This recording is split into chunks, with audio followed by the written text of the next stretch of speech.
Industri masa depan menuntut kemahiran teknikal yang tinggi, khususnya dalam bidang TVET pada hari ini.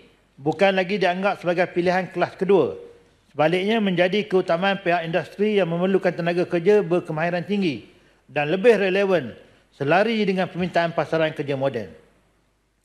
Bagi memastikan anak PAHA memiliki kemahiran TVET, Kerajaan Negeri menyediakan peruntukan sebanyak 3.5 juta ringgit kepada PAHA Skill untuk menyediakan infrastruktur, penyelenggaraan dan naik taraf kemudahan latihan. Sebanyak 1 juta ringgit lagi diperuntukkan kepada PAHA Skill bagi program padanan industri melalui TVET PAHA Talent Development bertujuan memastikan graduan dan pekerja yang tiada CJ kemahiran dapat meningkatkan kebolehpasaran mereka sekaligus mengisi peluang pekerjaan berkualiti. Selaras dengan perkembangan sektor pengangkutan rel di Malaysia, Kerajaan Negeri menyediakan 1 juta ringgit geran padanan kepada Yayasan PAHA untuk Akademi Rel PAHA UCYP University dengan kos keseluruhannya sebanyak 2 juta ringgit.